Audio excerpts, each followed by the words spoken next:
morning. Hope everybody's either voted or gonna vote. I say that not as a Sunday school teacher, but just as a citizen, and hope you've made some way to get to the polls if you haven't already.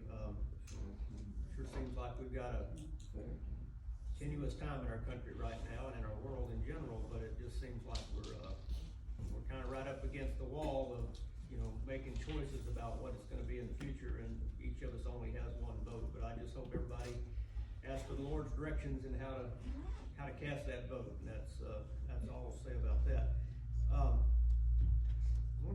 We're in Isaiah and have been the last couple of Sundays. I wanna go into, hop over here into chapter 5. Obviously we started at the front. I wanna go into chapter 5 here today, because it does seem to have a lot of parallels to much of what we see these days. In fact, across the street last night, big Halloween party. Now, we don't even buy candy for Halloween. We turn the porch light off, we're not home, we're there, but we're not participating. Doesn't mean I didn't participate when I was a kid, didn't mean I didn't go to Halloween parties, think it was a big deal. I just no longer feel like it's something we need to participate in, and we don't. And sorry to the kid that comes by and tries to get some candy because he can go to the next house. Meanwhile, across the street, there's a great big party going on. They've been decorating for months. They've been putting out all this stuff, way more than Christmas stuff. I don't know if you've noticed, but now Halloween has become almost a bigger thing than Christmas in terms of basically a secular pagan holiday, if you want to call it that, though. That's really what it is. It's got nothing to do with the church. It's got nothing to do with Christians. But there's a whole lot of people that are putting a huge amount of effort and time and money into it, and focus, and are thinking about it way more than they're thinking about even being in church. I suspect that pertains to some church members as well. That's between them and the Lord. I don't know. It's not for me to judge, but I will say that it just seems like we're in a society that is putting all its focus in the wrong places. And so, actually, there's a lot of what's in chapter 5 in Isaiah. I won't say it happens to be. The Lord has worked it out so that this is what we're going to teach on this morning. But it's got to do with things like what I just talked about, where people putting all their effort and trust and attention into the wrong things. So I want to go into this. It's a fairly lengthy chapter, but we'll get through it today. And this is a well-known old story, if you will, from the Old Testament about the vineyard. Now, the vineyard, of course, and the vine and the grape and connection to Jesus being the true vine and all this, we know that this is a frequent part of how the Bible is taught and made relevant to the reader. And so the vineyard had always looked upon, while the fruit of the grape was not necessarily always seen as a positive in the sense of drunkenness and revelry and things of that nature, the vine itself and being fruitful and bringing forth good fruit has always been perceived as a good thing, and it's put that way in the Bible. So we have to just kind of keep all that in mind as we go through it. So we're in Isaiah chapter 5, verse 1. Now will I sing to my beloved a song of my beloved touching his vineyard. My well-beloved hath a vineyard in a very fruitful hill. So it's a vineyard, and it's in a good spot. So there's no reason it should not be productive. Okay? He fenced it and gathered out the stones thereof, and planted it with the choicest vine, and built a tower in the midst of it, and also made a winepress therein. And he looked that it should bring forth grapes, and it brought forth wild grapes. Now, he didn't plant wild grapes, he planted the good kind. Now, of course, all grapes started out as wild grapes way back when, before people bred them and selected them and all this. But what he's saying here is that he planted the good kind, and what the crop was, though, was kind of the bad kind, and the wild ones. And now, O inhabitants of Jerusalem and men of Judah, judge, I pray ye, betwixt me and my vineyard. What could have been done more to my vineyard that I have not done in it? Wherefore, when I looked that it should bring forth grapes, brought it forth wild grapes. And now I will tell you what I will do to my vineyard. I will take away the hedge thereof, and it shall be eaten up, and break down the wall thereof, and it shall be trodden away. And I will lay it waste, it shall not be pruned, nor digged, but there shall come up briars and thorns. I will also command the clouds that they rain no more upon it. So already what he's saying here is that I put the work in. This is the Lord, of course, and I put the work into the vineyard. I put it in a good place. I put the right raw materials there. I did everything you're supposed to do to it to have a good crop. And yet I have this bad, worthless crop. Why is that? Well, if you've ever grown a garden, I grew up on a ranch, and a lot of you probably grew up on farms, and you've been around farming, and you just know some things you can control and some things you don't. I mean, you could go to the nursery and pick out the best rose bush, and you could get the best fertilizer, and you could follow the directions. You could plant it in the right spot, and at some point, it's going to do what it's going to do, right? I mean, sometimes they just wither up and die. Sometimes they don't have very many flowers on them. Sometimes the flowers aren't that pretty. Sometimes the bugs get on them. A lot of things can happen along the way between the start and the finish of that process. So what's happening here is that all the effort, I mean, one of the most labor-intensive things you could do, if you've ever been around dairy farming, you know that dairy farming is, you have to almost become a slave to your cows. They have to be milked every day, they have to be fed, they have to be watered, they have to be tended to, they have to have the fence kept up, all these things, and then you got to do something with the milk once you get it.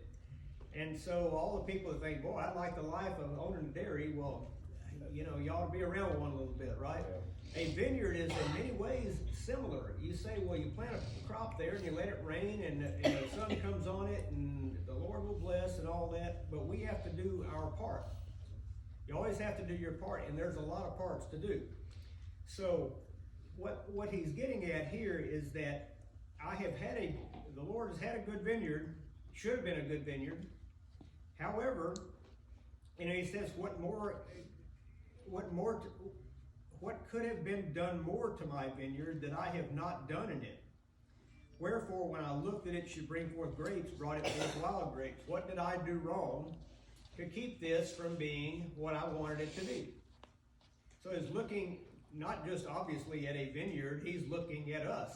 He's looking at Judah in this case and saying, I gave Judah everything, and yet I get very little in return.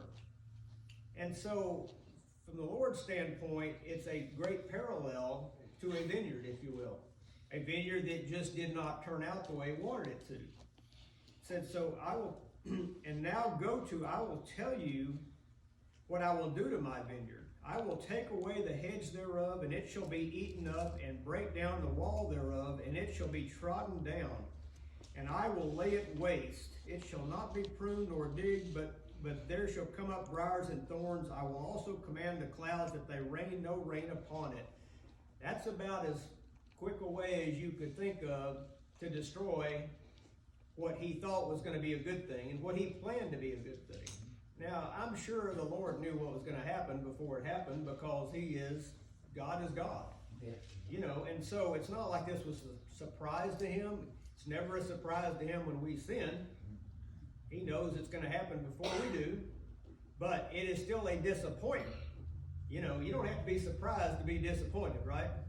You can see some problem coming, and you say, well, yeah, okay, I saw that. I saw where that, I saw where that party across the street was going to lead. I saw where this or that or the other, some kid that just turns the wrong way and just ends up in prison. Yeah, I saw that coming, but you're still disappointed when it happens.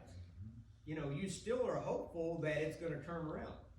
But when it doesn't turn around, we're not surprised by it. We just hate to have seen it happen.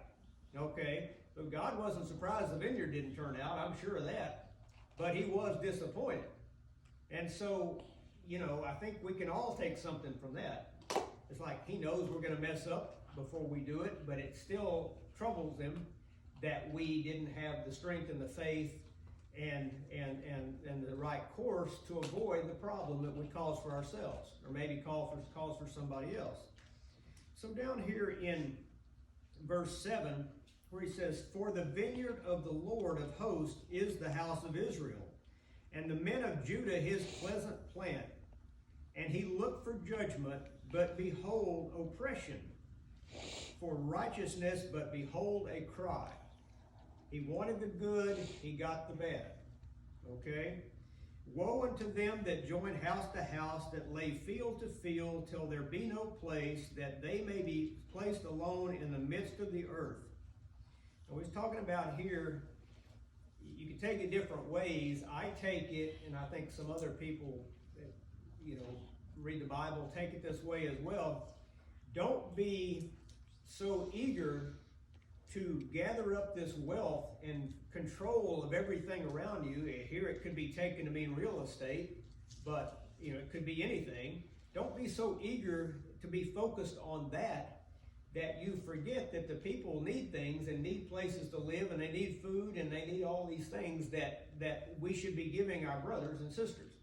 Okay, so he's talking really kind of about the rich folks that saying it's never enough. I know people, I know many people that have a whole lot of money. Mostly good people, I'd say. I wouldn't call them, evil rulers or things like that. They're just people that ended up accumulating a lot of earthly goods and wealth. In many cases, it's a lot of land.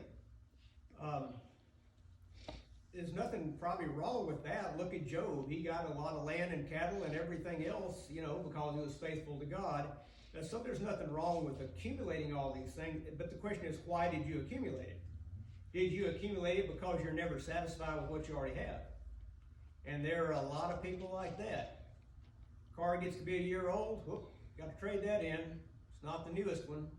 My house, boy, we better add on because so-and-so's got a few more square feet than I do across the street. And people are talking oohing and ahhing over Joe's house more than they are mine. I need a bigger house. No, you need a bigger heart.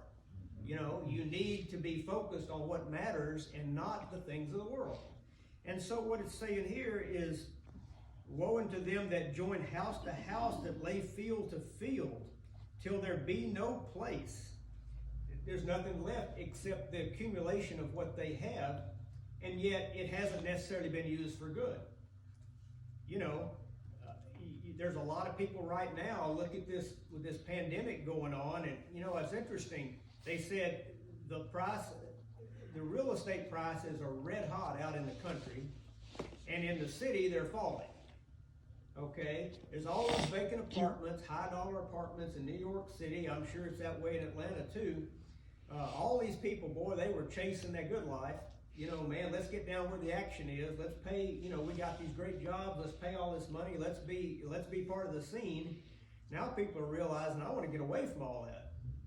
I'll pay more for a trailer in the country than I will an apartment in downtown Atlanta now, because I see that that's not what it's all about. Now, unfortunately, what a lot of people are doing, of course, is trying to escape a physical problem. Oh, there's violence in downtown Atlanta or Manhattan or wherever, or I want to get away from all that, or there's gangs in the schools, I want to get away from all that. Well, you can get away from something bad and still not go to something good. And that's what a lot of people are doing. When I say something good, I mean they're going to go and take their secular lifestyle to a more rural area. Now, they'll pay a bunch of their money to get away from that other problem, but they haven't gone to a better life because they haven't necessarily looked to God as the source of that life. They've looked to getting away from a problem as being an improvement, and physically it is. However, it's only in a physical sense that it's necessarily a better life. It won't necessarily convert them to a life of faithfulness or Christianity just because they got away from the gangs. I mean, there's more to it than that. However, I think we can all see it going on all around us. People are, they're always going to respond to the crisis of the moment. Not too many of them are thinking way out, and they're sure not thinking all the way out to eternity. But they're thinking about, right now, I got to get away from this problem. I got to get away. I got to get my kids out of that school. I got to do something different than what we're doing now because, the world's coming to an end. Well, maybe it is coming to an end, and we know it will eventually. Whether that's 5 minutes from now or 5 million years, I have no idea, but I just know it's coming. But in their case, they're thinking about the here and now. And that's not what God wants us to think about. That's not how he wants us to treat our fellow man. Because every time you accumulate something, there's a finite amount of stuff out there. Land, crops, water, all these things. Shelter, I mean, there's a finite amount of it. Every time you accumulate something and waste it, it's not being used to the good of somebody else. We know that. You know, did you grow up, if you left anything on your plate, what kind of trouble did you get in from your mother? There's kids starving in China, right? I mean, that was just what they, and they meant it. A lot of them had grown up in a depression, and they knew that if you had 2 beans left on your plate, you better eat both of them. You know, because, and if you didn't, somebody else might reach over the plate and grab them, because you don't waste stuff. You know, God has blessed us, do not waste your blessing, okay? So, but a lot of people, they see when times are, quote, good, well, we don't need to worry about that now. You know, there's plenty to go around. There's never been enough for everybody. At least there's never been enough given to everybody. There might be enough food to feed the whole world, and there probably is. However, what's happened is, you notice, as the agricultural community, this is kind of branching off the vineyard thing, but as the agricultural community has become dominated by big giant corporations instead of the small family farms, what's happened? Not everybody can get food. Not everybody can afford food because these giant companies are controlling the food supply. I read one time, it's been in the last few years, I read that 10 companies on earth control 75% of the world's food supply. 10 companies. You know, and you can probably think of what some of them are. They're household names, literally. And so, is that pleasing to God? I don't think so myself, because what's happened, when you have control in a monopoly, you control the price and you control the supply, and you end up kind of playing God as to who gets fed and who doesn't. Well, we see pictures over in Africa or wherever it is of people falling over dead of starvation, and yet you say we're donating money, we're doing all these things. There's all this food. Why don't they get it? Because somebody doesn't want them to. You know, is that pleasing to God? I don't think so. You know, does that mean all of us need to quit our jobs and go be missionaries in Africa? I don't think that necessarily means that either. But I do think we're supposed to be concerned about things like that and try to reach out and help. And when you try to accumulate things just for yourself, just so you can have them, that's not helping other people. So we all have to look in the mirror and say, what do I have that I'm not using the way God wants me to use it? In this case, it was a vineyard, okay? So, I'm going to go down to verse 9. In mine ears said the Lord of hosts, of a truth many houses shall be desolate, even great and fair, without inhabitant. Yea, 10 acres of vineyard shall yield 1 bath, and the seed of an omer shall yield an ephah, which is a bushel, basically. Woe unto them that rise up early in the morning, that they may follow strong drink, that continue unto night, till wine inflame them. And the harp and the viol, the tabret and pipe and wine are in their feast, but they regard not the work of the Lord, neither consider the operation of his hands. Just like the party across the street last night. It went on till all hours. I'm sure they were really happy that, hey, not only is it Sunday, I get an extra hour's sleep. We turn the clock back. Man, I don't have anything to worry about. Life is good. Yeah, might have seemed that way if you're drunk, middle of the night on, celebrating Halloween. But, you got to deal with tomorrow. There's always a tomorrow to deal with, Well, one day there won't be, but for now, as long as we're here, there's always a tomorrow to deal with, and we have to keep in mind what we're supposed to be doing that will make tomorrow better, not just for us in our walk with God, but also our walk with our fellow man. So in verse 13 it says, therefore my people are gone into captivity because they have no knowledge, and their honorable men are famished, and their multitude dried up with thirst. Therefore hell hath enlarged herself and opened her mouth without measure, and their glory and their multitude and their pomp, and he that rejoiceth shall descend into it. And the mean man shall be brought down, and the mighty man shall be humbled, and the eyes of the lofty shall be humbled. But the Lord of hosts shall be exalted in judgment, and God that is holy shall be sanctified in righteousness. Then shall the lambs feed after their manner, and the waste places of the fat ones shall strangers eat. So he's basically saying, I'm going to put a halt to it, and all these people that are so high and mighty, all these people that are celebrating, looking in the mirror saying, look how great I am, all these things, that's where he said, one place in the Bible where it says, hell hath enlarged herself, as we've often heard preachers say. Therefore hell hath enlarged herself and opened her mouth without measure. In other words, there's no limit to the bad that can come to those who don't do God's will. And so, this is just showing that not only will God tear down and let the vineyard go back to being just a wild place full of thorns and no rain and briars and a desolate place, but also there will be punishment to come for the people. In verse 18 it says, woe unto them that draw iniquity with cords of vanity, and sin as it were a cart rope. That man that say, let him make speed and hasten his work, that we may see it, and let the counsel of the Holy One of Israel draw nigh and come, that we may know it. Woe unto them that call evil good and good evil. Another familiar passage, obviously, a scripture from the Bible that we're very familiar with. Woe unto them that call evil good and good evil, that put darkness for light and light for darkness, that put bitter for sweet and sweet for bitter. In other words, people will contort something into the exact opposite of what it is. If you try to do good, there are people out there that say you're evil. Yeah. Look today, if you try to say the United States, it should be a nation of God. If you try to say all life is precious, if you try to say any of these things that we consider common sense, there will be somebody out there who will say, no, that's wrong. Yeah, that's totally opposite. That's not. You're trying to live some fairy tale existence here. You're trying to tell us that we don't have control over our own lives. It's my life. I'll do what I want to do with it. Well, people will do with their life what they want to do with it. They pretty much will. They'll regret later, many of them, what they did with it. But in the here and now, they will do what they will do. Okay?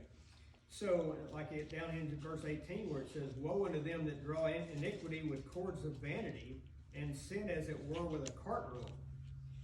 Basically looking for it almost. I'm going to jump over here real quick to one place in the New Testament, 2 Corinthians 6:1, where it talks about the vanity of those and the problem with those who basically just don't acknowledge what they're supposed to be doing. We then, as workers together with him, beseech you also that ye receive not the grace of God in vain.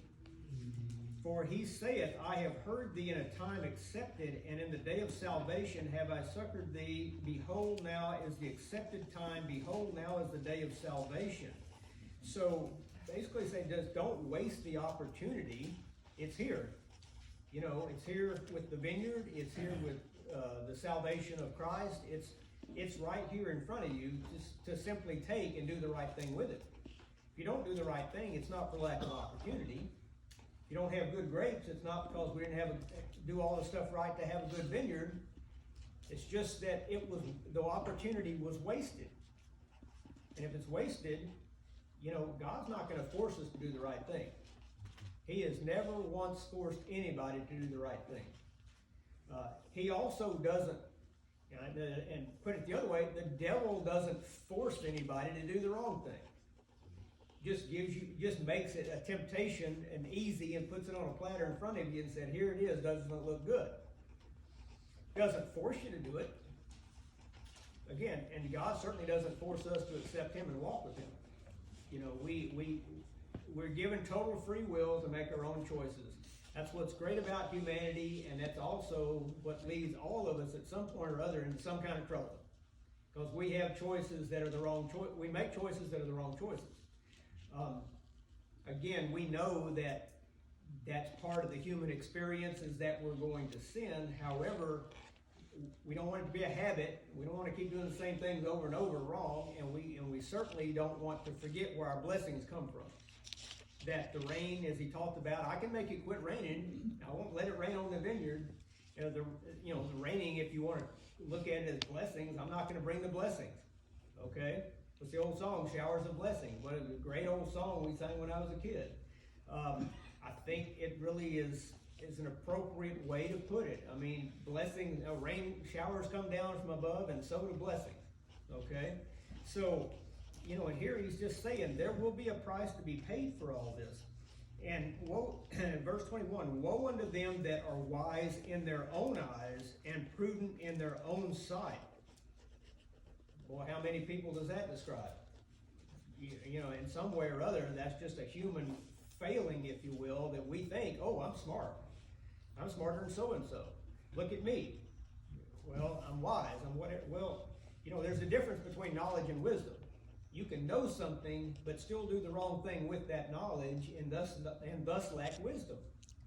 Wisdom should be some ability to utilize knowledge and to do it in the right way.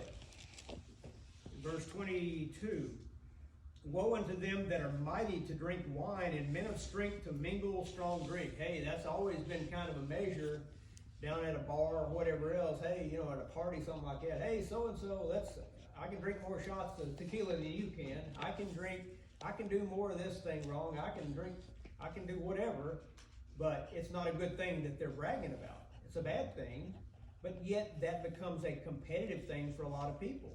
And so that's how they measure their value and their worth and who they are, is by their ability to do the wrong thing. I mean, that's just totally the opposite of what we're supposed to be. And verse 23, which justify the wicked for reward and take away the righteousness of the righteous from him. Therefore, as the fire devoureth the stubble, and the flame consumeth the shaft, so their root shall be as rottenness, and their blossom shall go up as dust, because they have cast away the law of the Lord of hosts, and despised the word of the Holy One of Israel.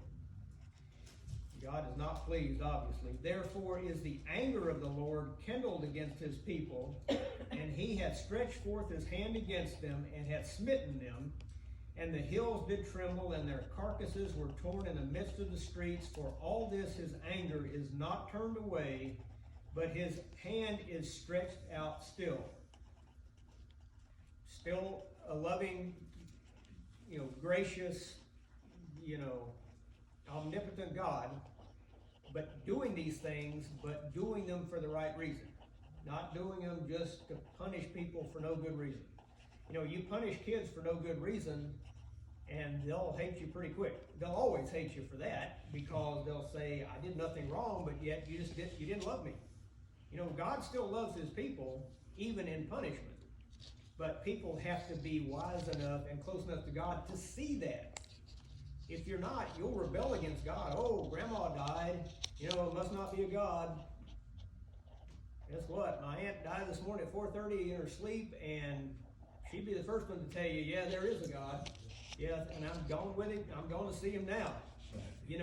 Praise the Lord, 90 years old, and so people that want to think the wrong thing, they'll find plenty of reasons to do it. They'll just look in the mirror and say, well, it can't be me. Look at me.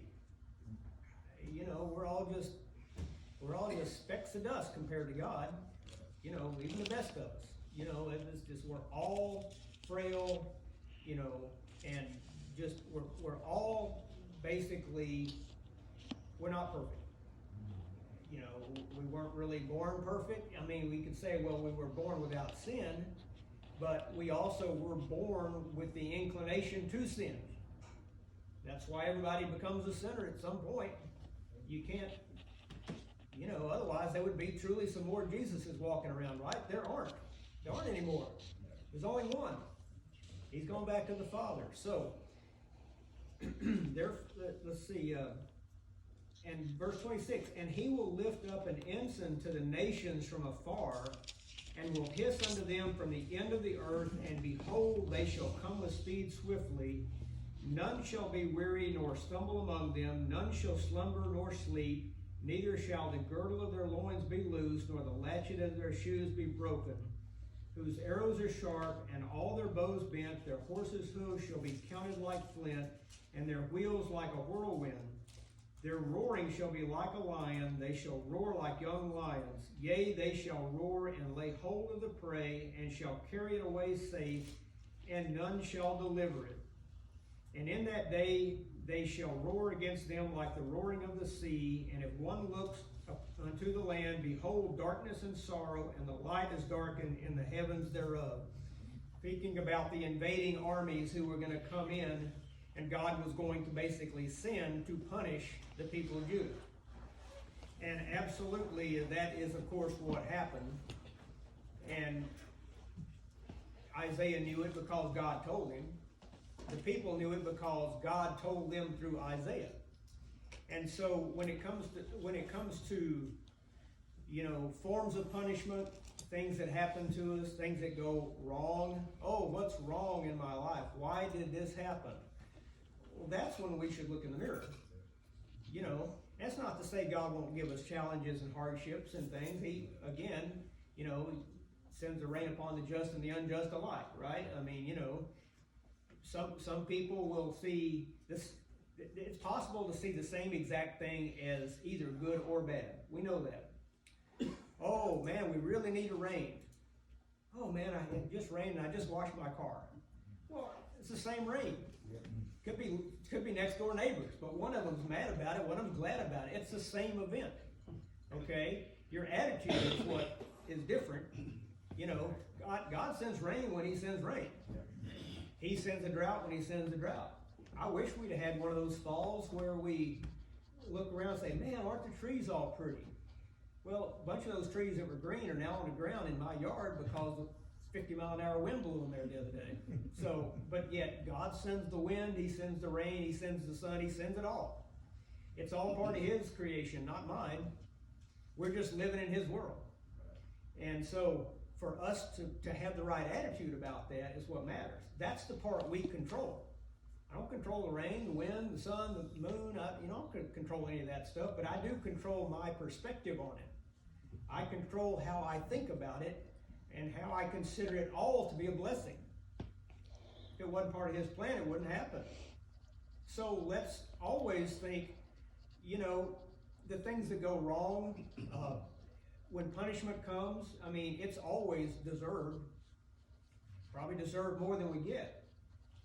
Because nobody's perfect.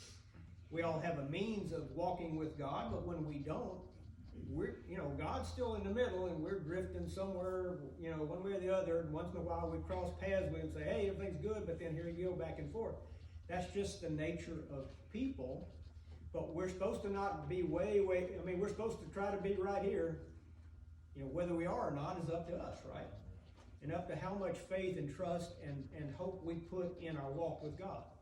And so as we look to Jesus as our example, not the neighbor across the street, not the crazy folks in Washington or whatever, they're not the true rulers.